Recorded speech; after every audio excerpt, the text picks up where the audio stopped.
At dawn of June 22, 1941, Europe witnessed the beginning of one of the largest military invasions in history. Without any formal declaration of war, more than 3 million German soldiers, supported by thousands of tanks, artillery pieces, and aircraft, crossed the border into the Soviet Union. The operation was named Operation Barbarossa, and for Adolf Hitler and the German High Command, it represented the decisive blow that would destroy Soviet power in a few weeks. Confidence was immense. After the swift victories in Poland, Norway, the Netherlands, Belgium, and especially France, many German officers believed that the Red Army would collapse before winter even arrived. Propaganda claimed that Soviet soldiers were poorly trained, their commanders incompetent, and that a swift advance would be enough to overthrow Joseph Stalin's entire regime. In the early days, it seemed that this prediction was correct. Endless columns of armored vehicles advanced, raising enormous clouds of dust along the Russian roads. Entire divisions of the Red Army were surrounded before they could even organize a defense. Hundreds of Soviet planes were destroyed on the ground. Important cities fell one after another, while thousands of Soviet soldiers marched to captivity. To those observing this advance, it seemed that nothing could stop the German war machine. But reality hid a gigantic problem. The further the troops advanced into the interior of the Soviet Union, the less they knew about what lay ahead. Maps were often outdated or simply wrong. Many roads didn't even appear in military documents. Dense forests, wide rivers, and endless swamps made reconnaissance difficult. In many regions, commanders simply didn't know where the main Soviet forces were. And in war, fighting without information is almost as dangerous as fighting without ammunition. A general may possess hundreds of tanks and thousands of soldiers. He may count on heavy artillery and air support, but if he doesn't know where the enemy is hiding, all that force can walk straight into an ambush. A single miscalculation was all it took for an entire division to be surprised by Soviet tanks emerging from the middle of the forest, or by artillery batteries hidden behind a hill. Every decision made in headquarters depended on one thing: information. It was necessary to find out how many Soviet soldiers occupied a given position, where their tanks were, how many artillery pieces protected a city, which roads could still be used, whether there were destroyed bridges or mines scattered along the way. It was also essential to identify enemy night movements, fuel depots, troop concentrations, and any sign of a possible counterattack. These answers could not be obtained by looking at a map. Someone needed to go there. It was at this moment that some of the most important and also most vulnerable men in the entire Wehrmacht came into play. The beaters. They were known to the Germans as reconnaissance troops. They were not sent to conquer cities or to fight large battles. Their mission was much more silent and often even more dangerous. While thousands of soldiers advanced in columns protected by tanks and artillery, small groups of 2, 4, or 6 men disappeared alone into the vastness of Russia. They walked kilometers ahead of the German lines, often completely isolated, with no guarantee of rescue if they were discovered. These men were known as the eyes of the division. Everything the commanders saw on the battlefield first passed through their eyes. Each report written by a scout could determine the course of an entire offensive. Correct information could save thousands of lives by preventing an ambush or allowing a surprise attack. Similarly, a single misjudgment could lead an entire division straight to destruction. Being a scout meant living in hiding. Every step had to be calculated. Every sound could betray their presence. A footprint in the mud, a reflection of the sun on the lens of binoculars, or a broken branch under a boot was enough to turn a hunter into prey. And the worst enemy wasn't always a Soviet soldier. The forests seemed endless. The fields stretched as far as the eye could see. The abandoned villages hid dangers behind every door. In a few months, the mud would trap entire vehicles, and soon after, a winter so brutal it would freeze weapons, engines, and even living men would arrive. Nevertheless, these small groups continued to advance. No applause, no recognition, no protection from the large army formations. While the generals drew arrows on maps in their command posts, it was the scouts who first ventured into the unknown, entering territory where every tree could conceal a sniper, every road could end in an ambush, and every mission could be their last. For them, the war did not begin when the cannons fired. It began much earlier, the moment they silently crossed the front line and disappeared into the vast and unforgiving lands of Russia. After understanding the importance of intelligence on the battlefield, an inevitable question arises. Who were the men sent to gather this information? Who agreed to cross kilometers of enemy territory, knowing that if discovered, they would hardly return home? The answer lies in a small group of soldiers who occupied one of the most dangerous roles in the entire Wehrmacht, the scouts, or reconnaissance troops. They weren't chosen at random. No one became a scout simply because they knew how to shoot well or because they had demonstrated courage in combat. The German command sought men who possessed a rare combination of physical, mental, and emotional qualities. They had to endure long marches carrying heavy equipment, remain completely still for hours observing a road or a forest, keep calm even when enemy soldiers passed just a few meters away, and above all, make quick decisions without relying on orders from superiors. Contrary to what many imagine, the best scout wasn't the one who killed the most enemies. In fact, it was quite the opposite. The ideal scout avoided any unnecessary confrontation. His main objective was to remain invisible. If he needed to open fire, it was a sign that something had gone wrong. His mission was to observe, memorize, record, and return alive.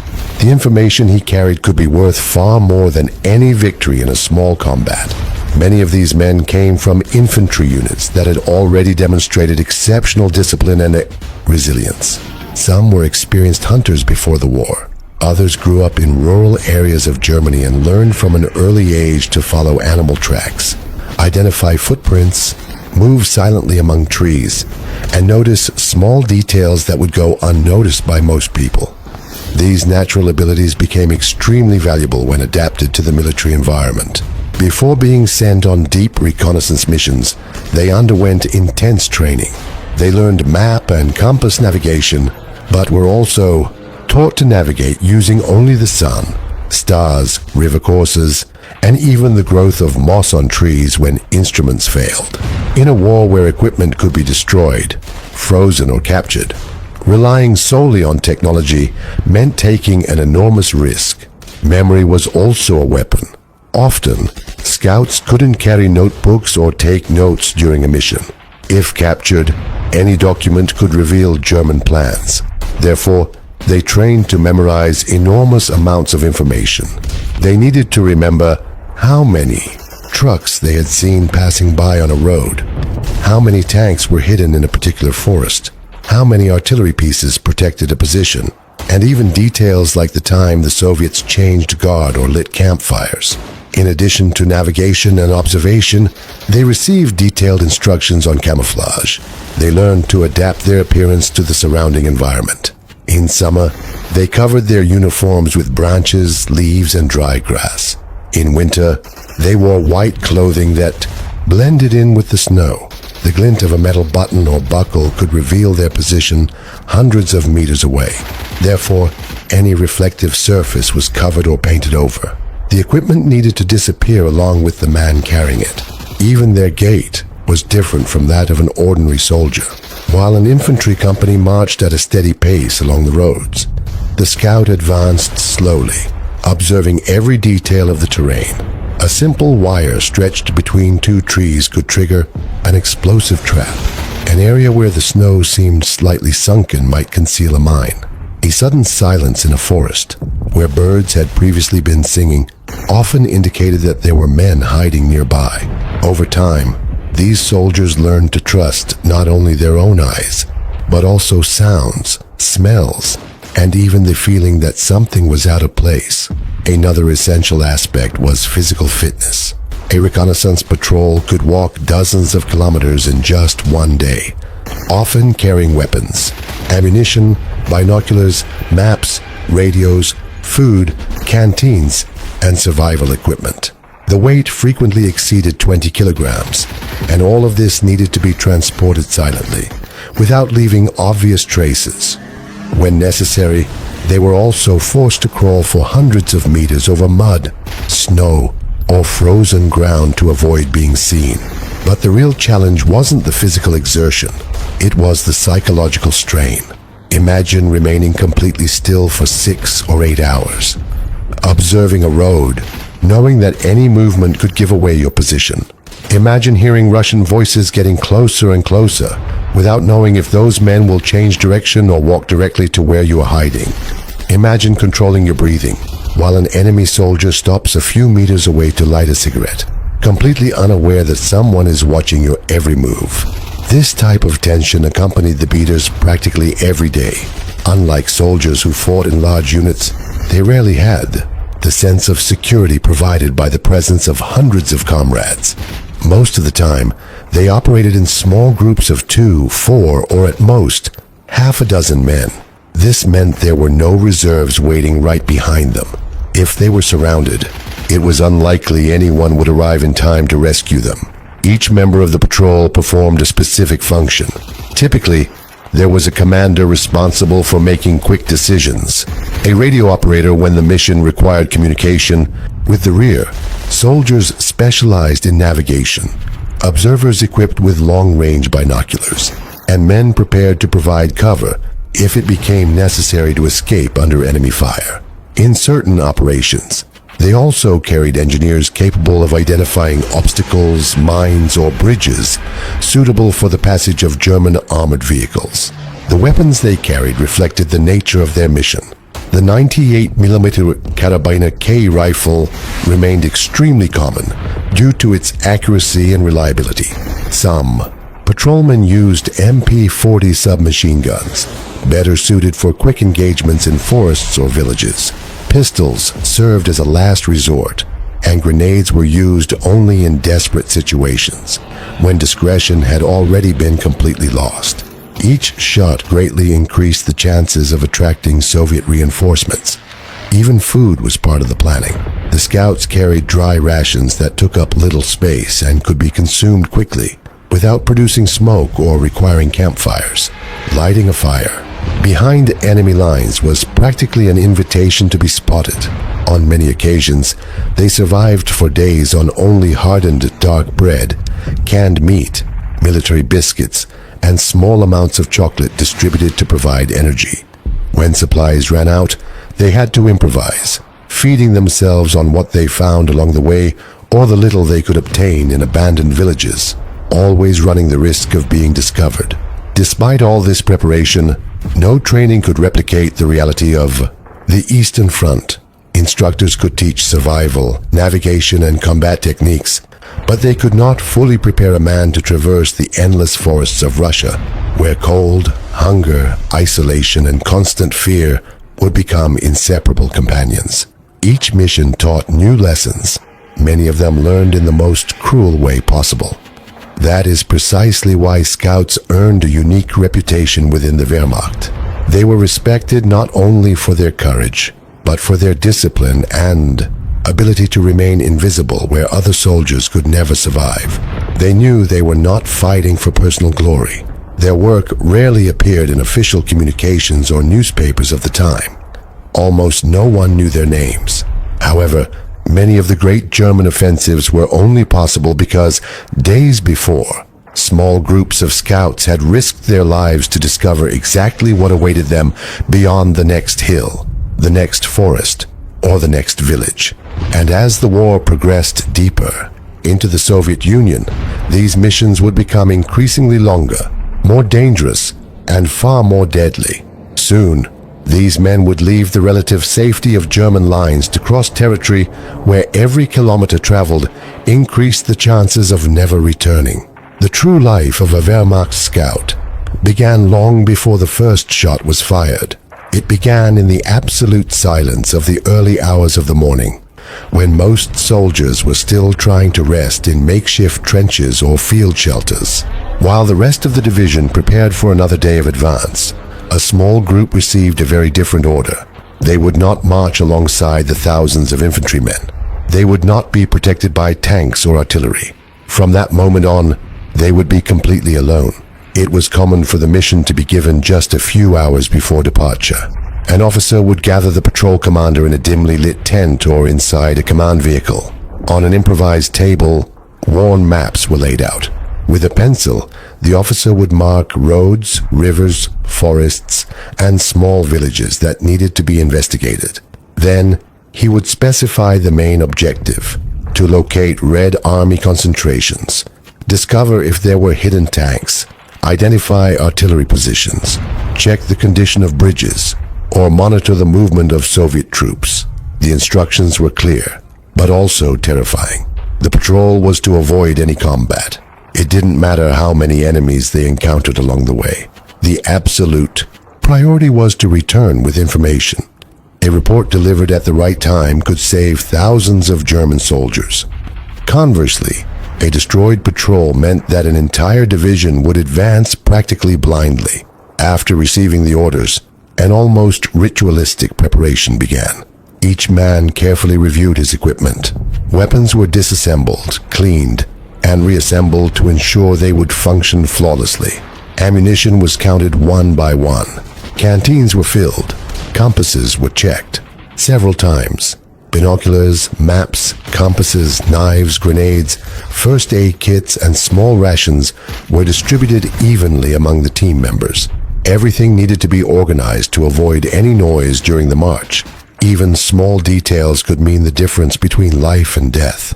Metal objects were secured with strips of fabric to prevent them from bumping against each other. Shiny buttons were covered with paint or mud. Any item that reflected the moonlight could give away the patrol's position. Some soldiers even rubbed dirt and charcoal on their faces and hands to further reduce any contrast with their surroundings. Shortly before the match, almost no one was talking. The men already knew exactly what to do. Many merely exchanged quick glances. Some discreetly checked family photographs kept inside their uniforms. Others held small crucifixes or religious medals for a few seconds before putting them back in their pockets. No one needed to say aloud what everyone was thinking. This mission could be their last. When the time finally came, the patrol marched towards the German front line. Behind them remained thousands of comrades, trucks, field kitchens, makeshift hospitals, and the entire army infrastructure. A few minutes later, all of that disappeared. Crossing the last defensive position was enough to enter a completely different world. That's where enemy territory began. There were no more friendly trenches.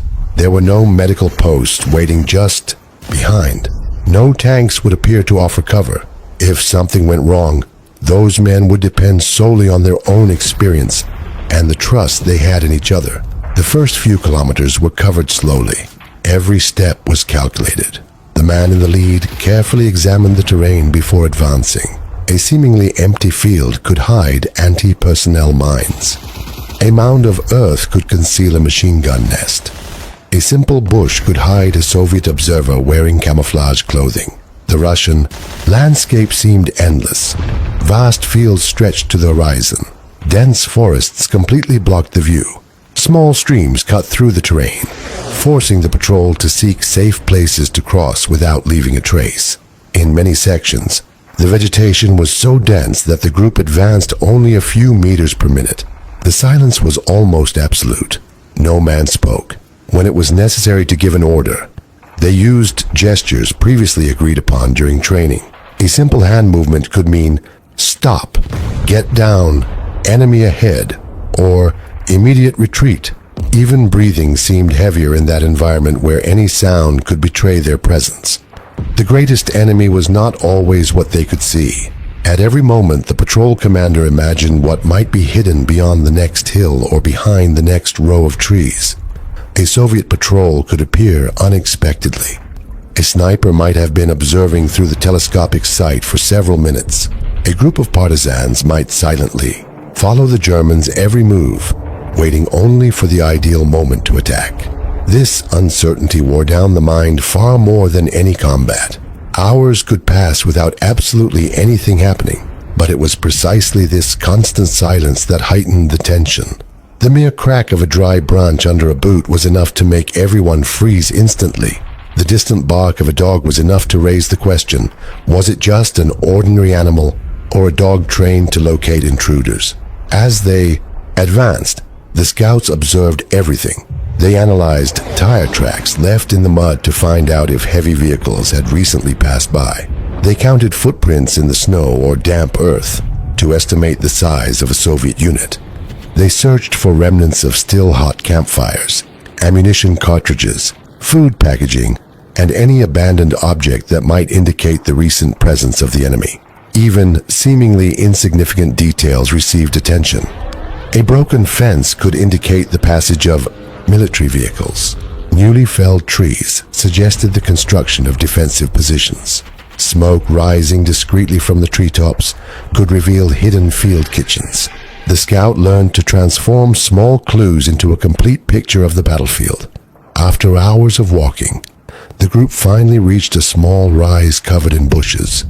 It was exactly the kind of place chosen to begin their observation. Slowly, each man positioned himself among the vegetation. Binoculars were removed without making a sound. No head remained exposed for long, only slow, calculated movements.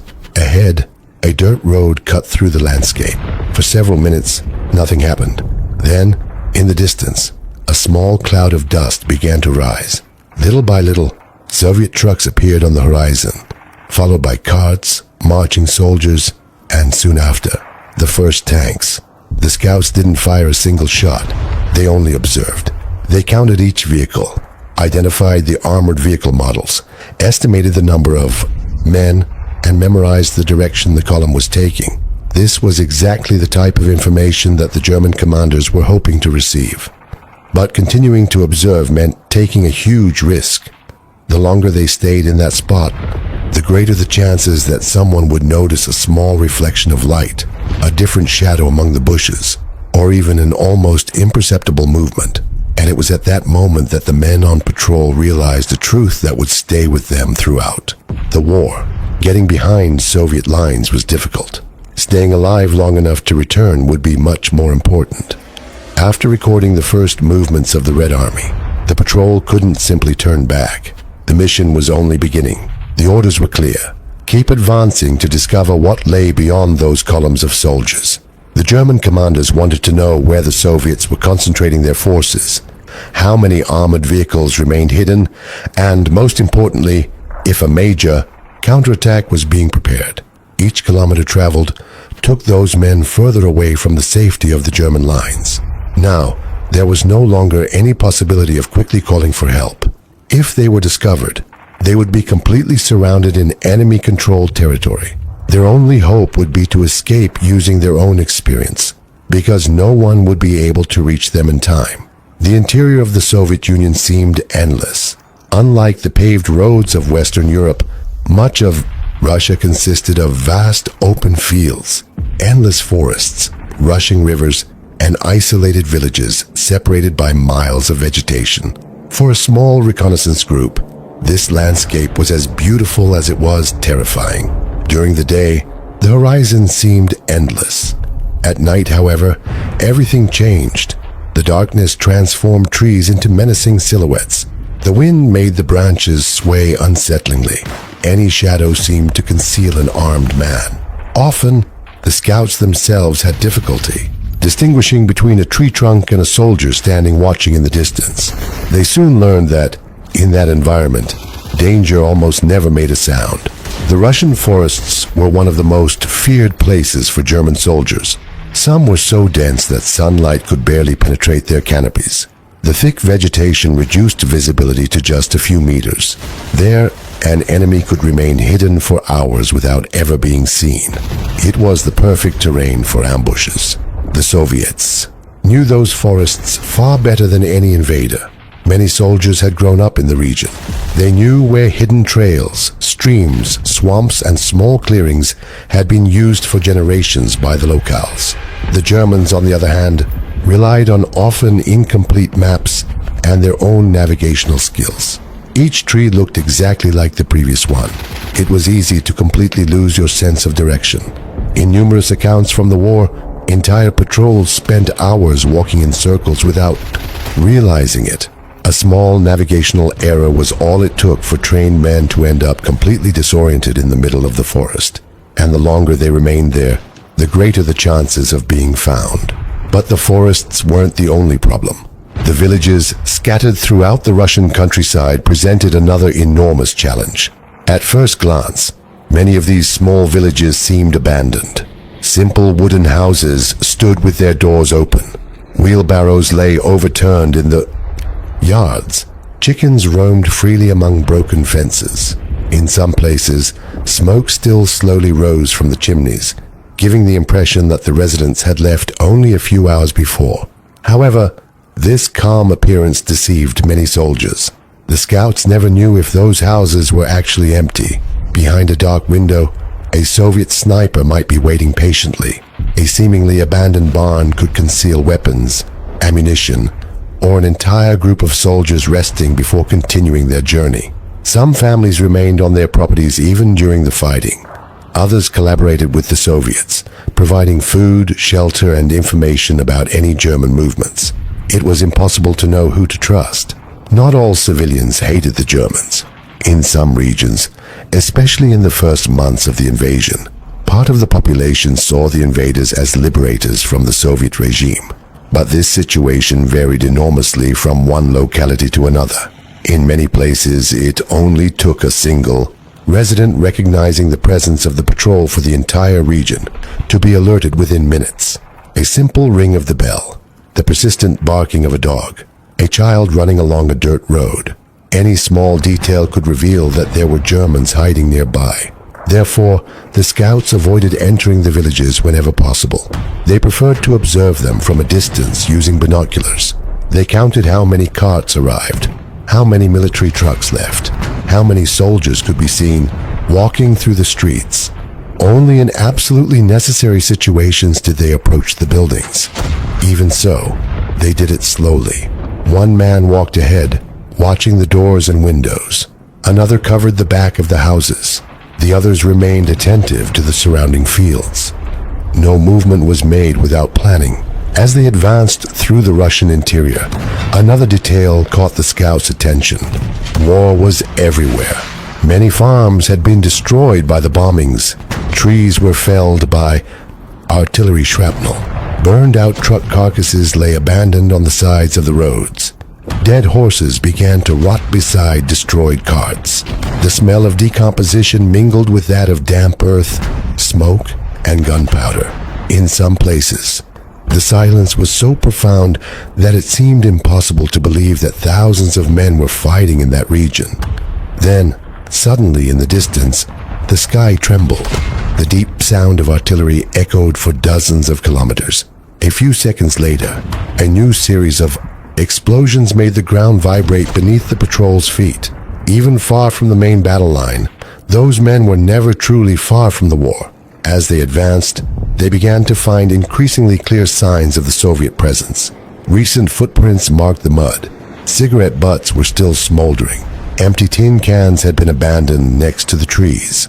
Remnants of campfires still held small embers hidden beneath the ashes. Everything indicated that enemy soldiers had passed through there a few hours earlier. Now, every meter traveled required extra attention. The patrol slowed down even further. The men practically glided between the bushes, avoiding breaking branches or leaving obvious marks on the ground. Even whispering became dangerous. The commander was making discreet hand signals to stop, lower, wait, notice. These silent gestures completely replaced words. At one point, one of the men knelt beside a narrow path cut through the vegetation. With extreme care, he touched the damp ground. There were deep marks from military boots. They weren't old. The edges of the footprints were still perfectly defined, indicating that they had been left recently. Judging by the number and direction, they likely belonged to a Soviet patrol. That completely changed the situation. Now, the Germans were no longer just observers. They were being hunted as well. Somewhere in that vast forest, men of the Red Army were traversing the exact same terrain, perhaps separated by only a few 100 meters, perhaps even less. Nobody knew who would meet whom first, and in that type of mission, whoever was spotted beforehand would almost never get a second chance. By that point in the mission, the scouts had already grasped one of the harshest lessons of the Eastern Front. The greatest danger was not always the one that could be seen.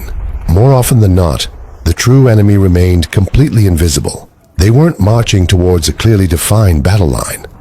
There were no continuous trenches indicating where German territory ended and Soviet territory began. Inside Russia, the war was much more chaotic. The enemy could be anywhere. A Soviet patrol could emerge from a forest. A sniper could be hiding high up in a tree.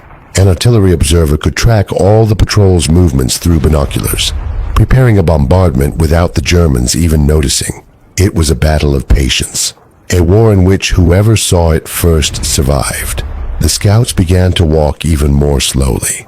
The man in the lead wasn't just observing the horizon. His eyes scanned every detail of the terrain. A bush out of place, a recently broken branch, a stone that seemed to have been moved. Small changes in the landscape could reveal the presence of another human being. In many cases, the signs were almost imperceptible. A wisp of smoke rose discreetly between the trees, footprints partially covered by soil, tire tracks from military trucks, tree bark scraped off by a passing vehicle. Even the smell could give away the enemy. On days with little wind, the aroma of tobacco, fuel, or cooking food could travel hundreds of meters through the forest. It was necessary to learn how to interpret everything. Every little detail was a piece of a huge puzzle. It was during one of these silent walks that the patrol found the first truly worrying sign. The commander raised his hand immediately. They all froze. A few meters ahead, hidden among the tall grass, were deep footprints. They were not civilians. The wide soles of military boots were unmistakable. The men approached slowly. The patrol leader knelt beside the tracks and carefully ran his fingers through the damp earth. The edges were still firm. The rain from the previous night had not washed away the tracks.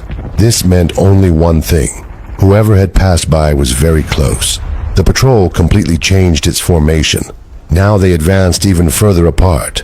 If they were attacked, a single burst of machine gun fire wouldn't hit them all at once. Nobody said a word. The silence was so intense that the soldiers could hear their own hearts beating. It was then that a distant sound broke that tranquility. Voices, very low, spoken in Russian. The Germans immediately threw themselves to the ground. They slowly began to crawl up to a small rise covered in bushes.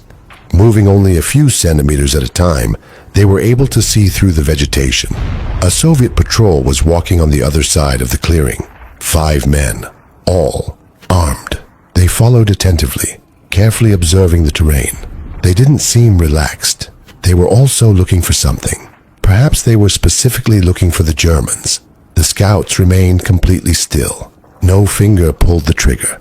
They knew they could eliminate those soldiers with a surprise attack, but that would mean revealing his position. Within minutes, Soviet reinforcements would arrive from all directions. The mission would end there. Therefore, they continued just observing. They waited. 5 minutes, 10 minutes, 15 minutes. It seemed like an eternity. Finally, the Soviets disappeared among the trees. Only when they were absolutely certain they were far away did the Germans begin to breathe normally again. But that brief encounter served as a warning. They weren't the only ones hunting. They were being hunted as well. And there was another type of enemy, even more dangerous. Soviet snipers. Throughout the war, Red Army snipers earned a fearsome reputation.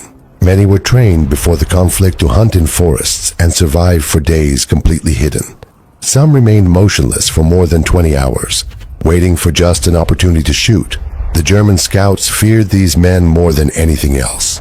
A sniper didn't need to face the entire patrol. One shot was all it took. The first man fell. The others threw themselves to the ground, trying to figure out where the shot had come from. But that was precisely the shooter's advantage. He almost never fired twice from the same spot. While the Germans desperately searched for an invisible target, the sniper was already changing position to prepare for the next attack. Many scouts died without ever seeing who had pulled the trigger. Therefore, Any open area had to be crossed with extreme caution. Before crossing a field, they would observe the edges of the forest for several minutes. They were looking for reflections from telescopic lenses, strange movements among the vegetation, branches that appeared to be bent in an unusual way. Any detail could conceal a rifle pointed in your direction. But the dangers didn't end there. Soviet observers represented another silent threat, often positioned in makeshift towers, on hills, or even high in the trees. These soldiers did not carry heavy weapons. His work was even more deadly. They just watched.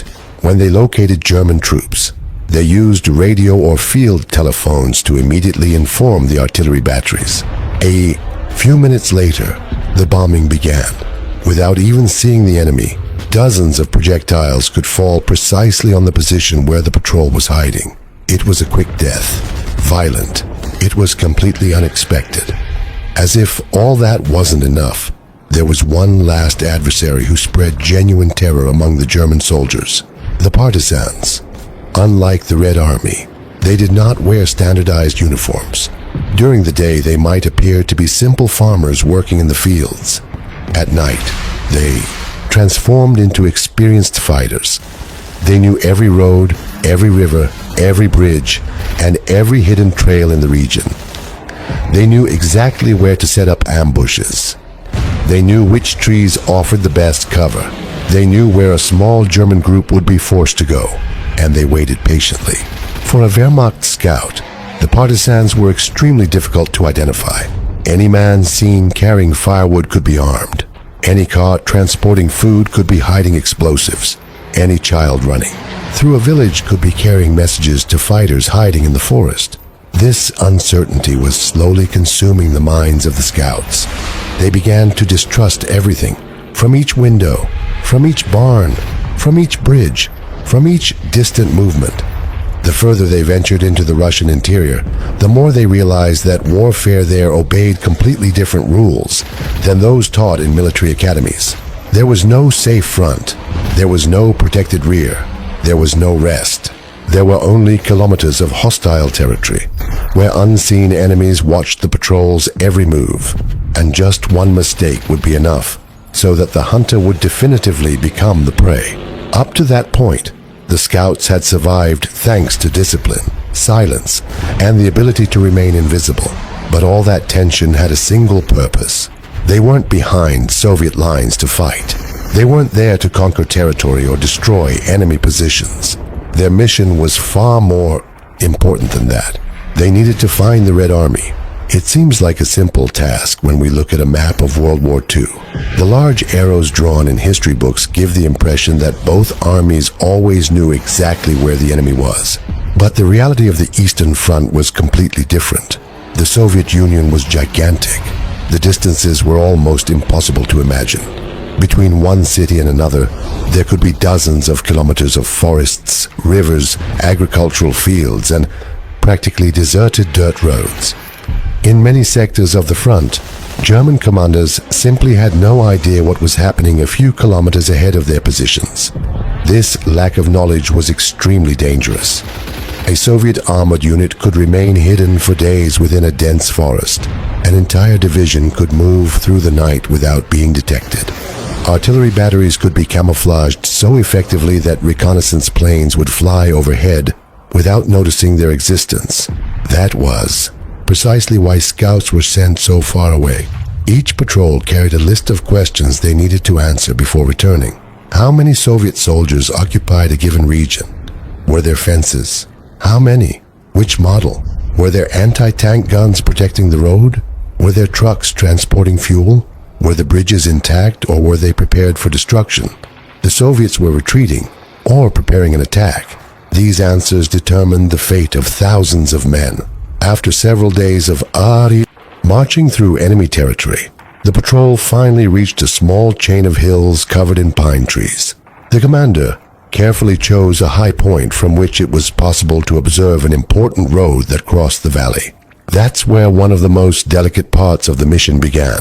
Notice, wait, make mental notes, and never be seen.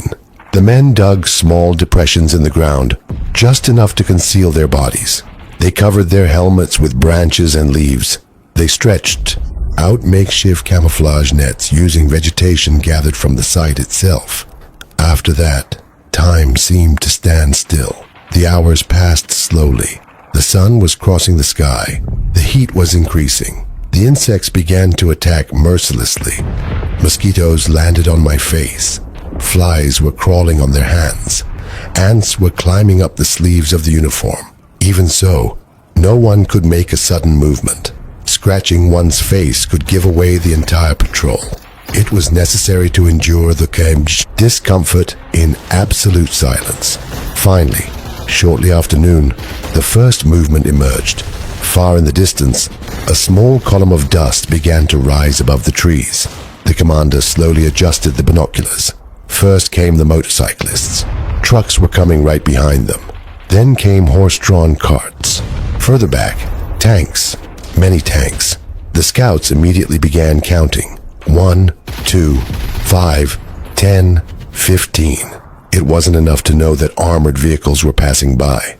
It was necessary to identify exactly what they were. The Germans carefully studied Soviet vehicles. They learned to distinguish a T-34 from a KV-1 simply by observing the shape of the turret or the slope of the armor. This information made a huge difference. If light tanks predominated, a German division could advance with relative confidence. But if the column included KV heavy armored vehicles, the situation changed completely. Many German anti-tank weapons had enormous difficulty penetrating their armor, especially in the early stages of the war. While one of the men watched the tanks, another focused his attention on the trucks. How many were transporting fuel? How many were carrying ammunition? Were there ambulances, mobile workshops, engineering vehicles? All of this revealed much more than simply the size of the column. It showed what the Red Army's intentions were. A large number of fuel trucks indicated preparations for offensive operations. Engineering equipment suggested river crossings or bridge construction. Large numbers of ambulances could mean that major fighting was expected soon. Even the speed of the walk was analyzed. A rapidly advancing column usually indicated an urgent deployment. Troops moving slowly could already be reorganizing defensive positions. The scouts observed every detail. Some Soviet soldiers walked along wearily, their uniforms covered in dust. Others looked like newcomers using clean equipment. Officers rode by in light vehicles. Messengers were constantly going back and forth. Everything was memorized. But there was an even more important detail: the direction. Knowing where that force was going was often more valuable than knowing its size. If that entire column was marching to reinforce a particular sector of the front, the Germans could reorganize their own troops before it was too late. If it was retreating, it represented an opportunity to accelerate the advance. If I were preparing a siege, thousands of lives depended on that. Report. At one point, a deep tremor ran through the ground. The men exchanged glances. The noise was getting louder quickly. They quickly realized the origin. It wasn't just a column. Much further north, dozens of tanks simultaneously traversed another road hidden among the trees. That completely changed the scenario. This was no simple local movement. The Soviets were concentrating forces on a large scale. The commander immediately understood the importance of that discovery. They needed to keep watching. The more information they gathered, the greater the chance their superiors would understand exactly what was happening. But remaining there also increased the danger. The more vehicles that passed along the road, the greater the presence of security patrols. Motorcyclists constantly rode along the riverbanks. Small groups of infantry were searching the nearby woods. Cavalry was conducting reconnaissance on the side trails. The Soviets also knew that the Germans were sending scouts, and they did everything they could to find them. The commander checked his watch again. They had already been in that hideout for many hours. The mental health report was practically complete. Approximate number of soldiers, number of armored vehicles, 2 tank models, artillery pieces, supply vehicles, direction of movement, movement schedule. Everything was etched in those men's memories. Now all that remained was to accomplish the most difficult part of the entire mission: returning, alive to deliver this information. Because on the battlefield, finding out where the enemy was only half the job. The other half was to cross hundreds of kilometers of hostile territory again, carrying knowledge that could decide the fate of an entire battle. And the Red Army would do everything to prevent this report from reaching the hands of the German commanders. Up to that point, the greatest dangers seemed to be the Soviet soldiers, the snipers hidden in the forests, or the patrols, scouring the roads. But as the days passed and the patrol moved further and further away from the German lines, the men discovered a truth that thousands of veterans of the Eastern Front would repeat after the war. In Russia, nature was also fighting back, and often she killed more than just the enemy himself. German soldiers had been trained to face armed men. They knew how to react to an ambush, how to attack a fortified position, and how to survive artillery fire.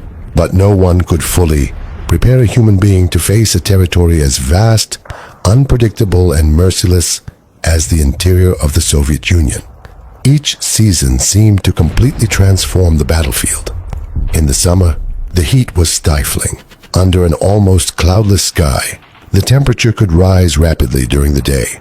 Walking with more than 20 kilos of equipment on their backs, the scouts sweated profusely. The water in their canteens disappeared much sooner than expected, and refilling them was not always possible.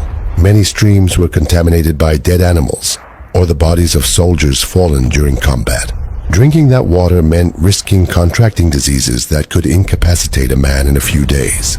At the same time, millions of insects turned any stop into a torment. Swarms of mosquitoes attacked relentlessly.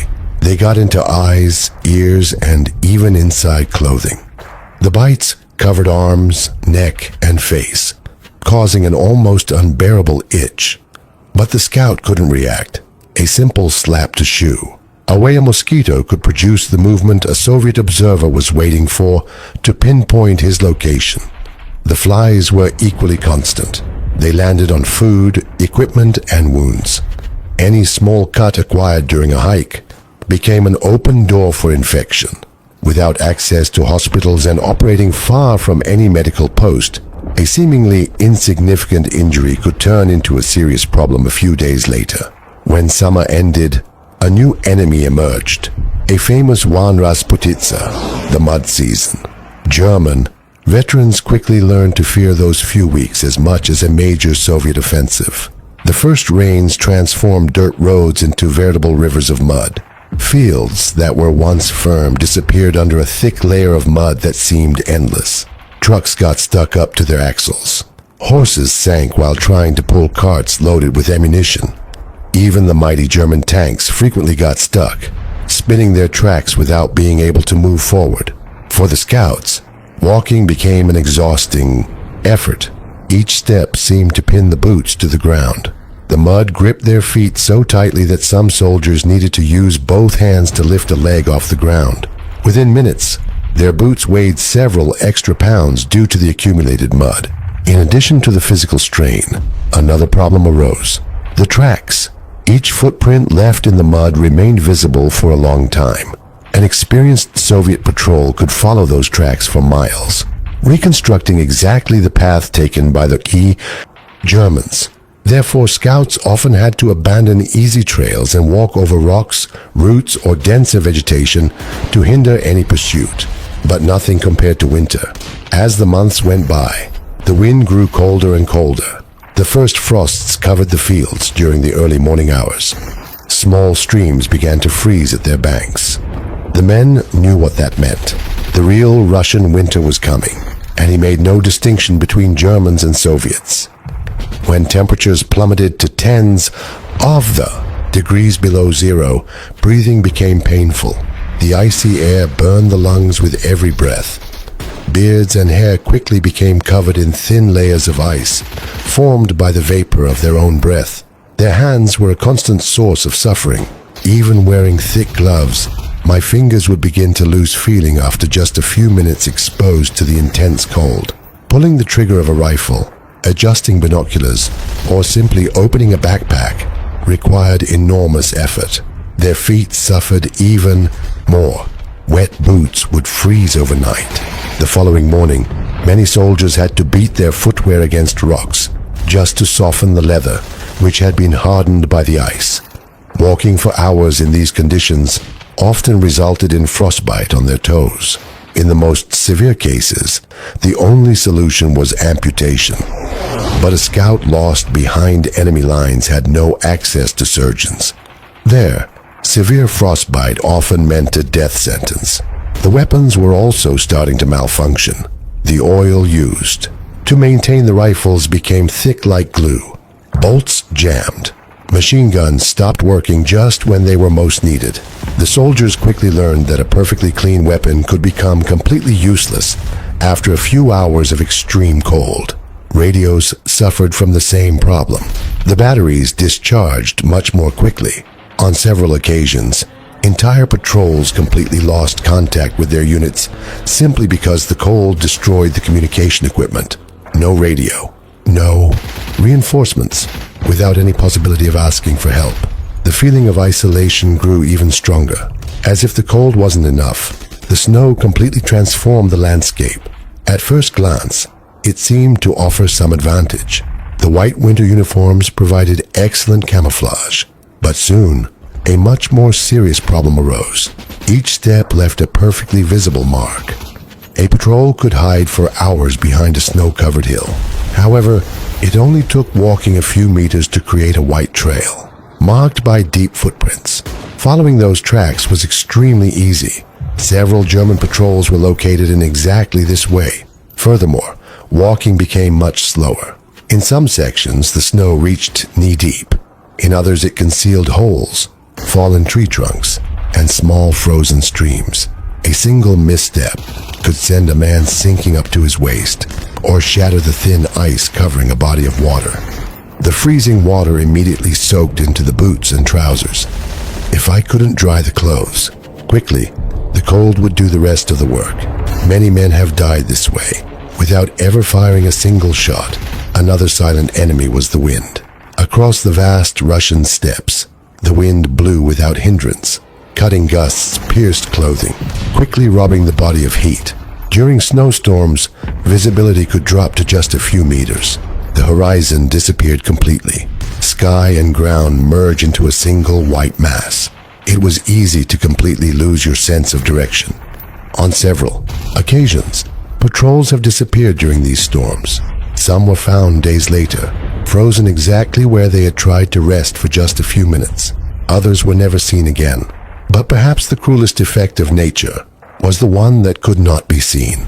Constant wear and tear, sleeping poorly, eat very little, walking for days, feeling cold all the time, never relax. Little by little, nature was consuming the strength of those men. My muscles ached, the joints stiffened, the reasoning became slower. Small mistakes were starting to happen more frequently, and on the Eastern Front, a seemingly insignificant mistake could cost the lives of an entire patrol. It was then that the scouts realized a reality that no military manual had managed to convey. They weren't just fighting against the Red Army. They were fighting against a gigantic landmass that seemed to reject any invader. And while they tried to survive the cold, the mud, the hunger, and the exhaustion, another enemy silently approached through the forests. Men who knew that region like no one else. Men who would turn every tree, every bridge, and every road into a deadly trap. The Soviet partisans. If the Red Army was a powerful enemy on the large battlefields, there was another threat that instilled an even deeper fear among the Wehrmacht scouts. They didn't wear standardized uniforms. They didn't march in large columns. They didn't announce their presence with tanks or artillery. They simply appeared. And when they did appear, it was usually too late.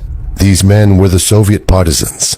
These were guerrillas who transformed the forests, swamps, and villages of rural Russia into a gigantic hunting ground. Many were Red Army soldiers who had been isolated during the first months of the German invasion. Others were local residents, hunters, loggers, forest rangers, railway workers, and farmers who knew every inch of that region since childhood. While the Germans relied on military maps, the partisans relied on memory. They knew where a stream could be crossed without making a sound. They knew invisible shortcuts through the vegetation. They knew which bridges could support the weight of a truck and which ones would collapse easily. They knew caves, abandoned barns, underground hideouts, and old trails that had been used for decades by the region's inhabitants. In practice, they fought inside their own home, and that gave them a huge advantage. Soviet commanders quickly understood the value of these irregular forces. Instead of directly confronting German armor, the partisans were given another mission: to turn the German occupation into a permanent nightmare. They were destroying railway lines during the early morning hours. They would blow up the tracks just minutes before trains loaded with fuel and ammunition were due to pass. They were cutting telephone cables that connected headquarters to frontline units. They were setting fire to supply depots. They murdered messengers. They ambushed small trains. They eliminated isolated sentinels. Every action, however small it seemed, forced the Germans to expend men, time, and resources simply to protect their own supply lines. But there was a target considered even more valuable: the scouts. For the partisans, capturing or eliminating a reconnaissance patrol meant preventing valuable information from reaching German commanders. If the scouts disappeared before delivering their reports, an entire offensive could be delayed or even fail. Therefore, small groups of guerrillas spent days discreetly patrolling the same regions traversed by the Germans. It was a silent hunt. The hunters were looking for other hunters. Unbeknownst to them, the German patrol was already being watched. On a cold afternoon, as they walked through a pine forest, one of the lookouts noticed something strange. A branch had recently broken off, not by the wind. The cut was too clean. A few meters ahead, he found another mark, then another one. These were not signs left by chance. Someone had passed by there, and it hadn't been that long. The commander ordered everyone to stop. The men remained motionless for several minutes. The silence was absolute. No birds were singing. No animals were moving.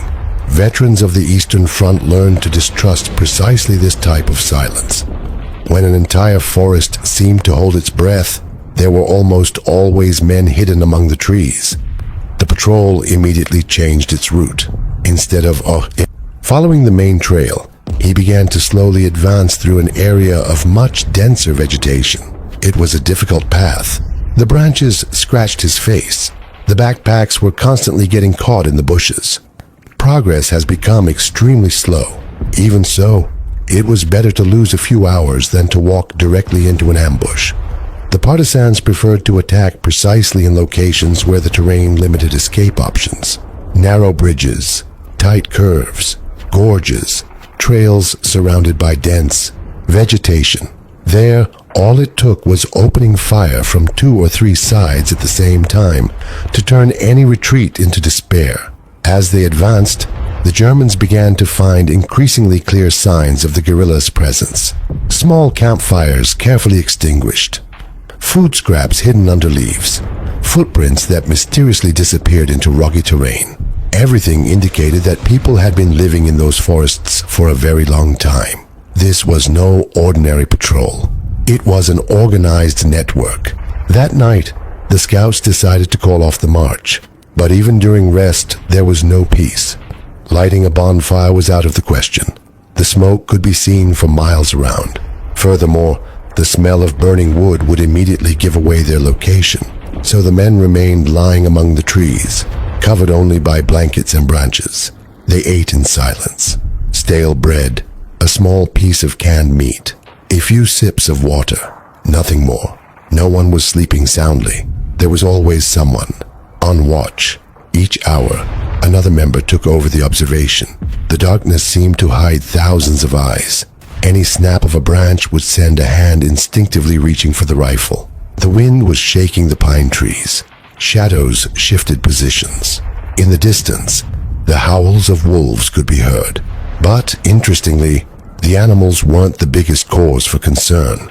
Men feared far more that which they could not hear. The partisans were masters of stealthy approach. Several veteran accounts describe guerrillas capable of crawling for hours without making virtually any noise. Some used makeshift clothing covered with leaves and branches. Others walked barefoot in certain sections to reduce the noise of their footsteps. They observed before attacking.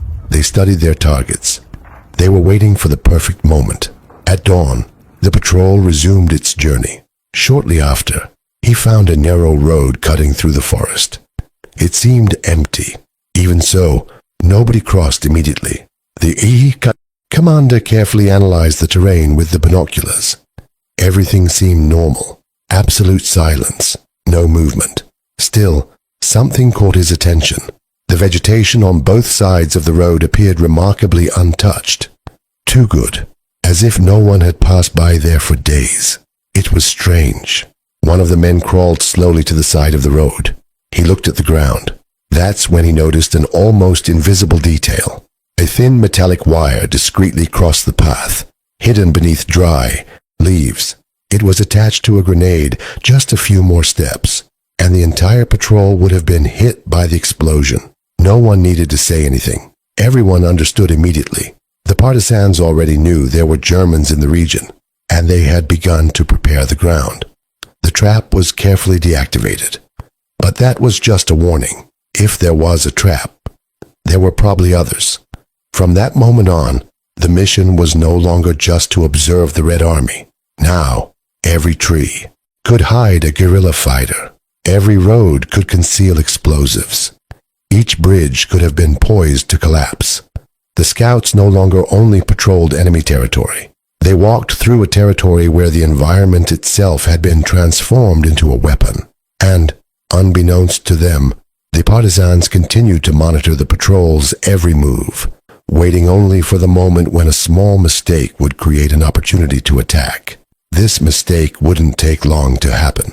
After days of traversing forests, observing Soviet movements, and gathering valuable information, the German patrol finally possessed everything their commanders needed to know. They had counted tanks, identified artillery positions, located supply depots, observed strategic roads, and discovered signs of a large concentration of Red Army troops. The mission, in theory, was complete. But veterans of the Eastern Front used to repeat a phrase that perfectly summed up the reality of those men. The mission only ends when you return home.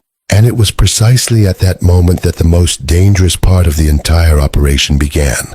Until then, the scouts had been able to choose when to stop, when to observe, and when to change direction. They controlled the pace of the mission. Now, everything was changing. It was time to go back. And the enemy already knew that someone was hiding behind their lines.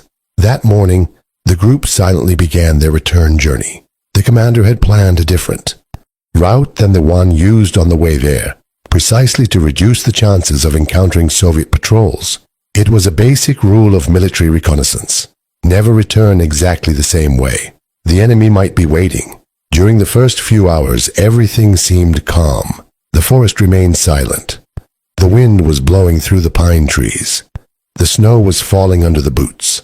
The men walked, maintaining the same discipline as always. But it only took a single instant for everything to change. As the last member of the patrol crossed a small clearing, a sharp gunshot echoed through the trees. The bang was immediately followed by another, then another one. Within seconds, dozens of projectiles began to cut through the air. Wood chips exploded from the logs.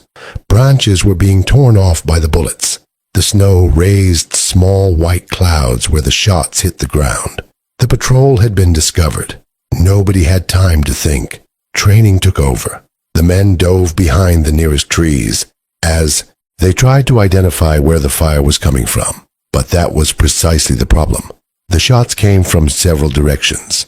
It wasn't just a simple Soviet patrol. It was a carefully planned ambush. The partisans had managed to track their movements. They had probably been watching that small group for hours, maybe even days. They waited patiently for the moment when the Germans would cross an area without adequate cover. Now, they were trying to prevent any of them from escaping. The commander understood immediately that remaining there meant death. There was no numerical superiority. There was no artillery support. There was no possibility of reinforcements arriving in time. The only alternative was to break through the siege. Under intense enemy fire, the scouts began a desperate retreat through the trees. They didn't run in a straight line. They were constantly changing direction. They jumped over fallen tree trunks. They crawled under the bushes. They used every depression in the terrain as temporary shelter. Even so, the danger increased with each passing minute. A burst of gunfire hit one of the men who was following at the rear. He fell immediately. The teammates looked back for only a second. They knew exactly what that meant. Stopping to help him would put the entire patrol at risk. It was one of the cruelest decisions of the war. None of them wanted to abandon a comrade, but staying meant that everyone would die. The commander made a painful gesture with his hand. Continue. The patrol continued on while the sound of gunfire continued behind them. For many World War II veterans, this was one of the hardest moments to accept. War forced ordinary men to make decisions they never imagined they would face in their lives. Each meter traveled seemed like an eternity. The backpacks were getting heavier and heavier.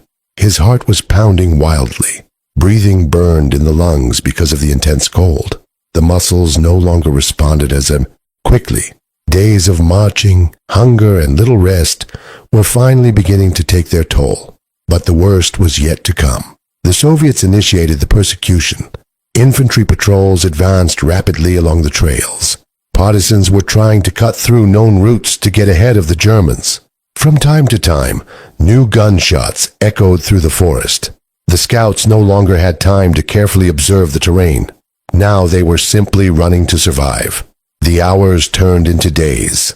The food is gone. The last canned goods had been consumed during the observation mission. Only small pieces of hardened bread remained. Soon, even that no longer existed. The men began chewing snow to quench their thirst. On some occasions, they found small frozen wild berries. Other times, they fed only on roots or any food left behind on farms destroyed by the war. Hunger became a constant companion. It weakened her body. It reduced the ability to concentrate. It caused experienced men to make mistakes. And, on the Eastern Front, a small mistake often cost a life. The cold made everything even worse. During the night, temperatures plummeted well below zero. Without campfires to avoid being located, the soldiers tried to conserve body heat by sleeping very close to each other. Even so, many woke up trembling uncontrollably. The boots remained frozen. The clothes never dried completely. The fingers on their hands lost feeling. Each morning was more difficult than the last. The injuries were also beginning to worsen. Small cuts caused by branches turned into infections. Pieces of wood remained embedded in the skin. Open blisters on my feet made every step difficult. No doctors, no medication, no hospitals. Each man needed to keep walking despite the pain. Not everyone succeeded. Throughout the retreat, more members of the patrol disappeared. Some were injured during minor clashes with Soviet groups. Others simply fell behind, unable to keep up with their teammates. In the endless forests of Russia, disappearing was frighteningly common. Many bodies would never be found. Some families would receive only a brief notification informing them that the soldier had disappeared in action. Nothing more. No burial site. No goodbyes. No definitive answer. Even so, the few survivors continued to advance. After several days of walking with virtually no rest, they began to notice familiar signs. Barbed wire, old defensive positions, German car brands. Finally, the Wehrmacht lines, sentinels. Carefully observed those emaciated men, covered in mud, snow, and dried blood. For a few seconds, they almost didn't recognize them. They looked like ghosts. They had lost weight. The beards had grown. The uniforms were torn. Her eyes showed a weariness that was impossible to describe. But they had succeeded. They returned alive. As soon as they arrived at the command post, there was practically no time for rest. The officers wanted to hear immediately everything they had discovered. The patrol commander began to recount every detail. Approximate number of Soviet soldiers, models of the tanks observed, artillery positions, fuel storage locations, direction of column movement, traffic hours, possible crossing points, troop concentrations. While he spoke, Other officers updated maps spread out on large tables. Small notes were transformed into new lines of attack. Arrows were erased. New offensives were being planned. In many cases, a single report like that prevented thousands of soldiers from marching directly into an ambush prepared by the Red Army. At other times, it allowed German artillery to bombard enemy concentrations even before an attack had begun. In several operations on the Eastern Front, intelligence obtained by small reconnaissance patrols influenced decisions made by generals commanding tens of thousands of men. It was a silent job. No medals displayed in front of the cameras. No newspaper headlines. Without long speeches.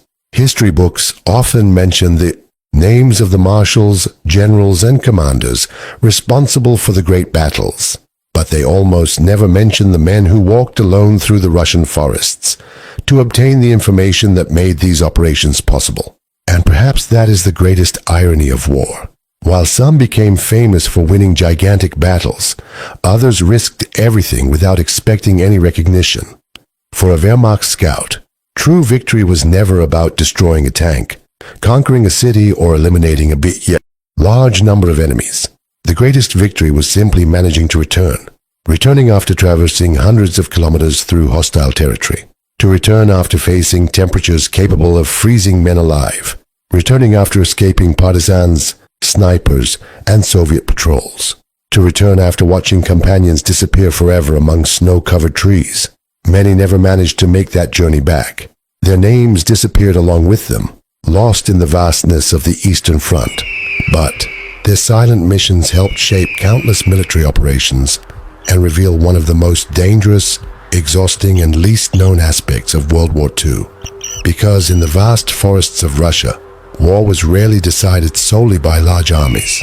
Sometimes, the fate of an entire battle depended on half a dozen men walking silently, carrying on their backs a report that was worth far more than any weapon they could wield.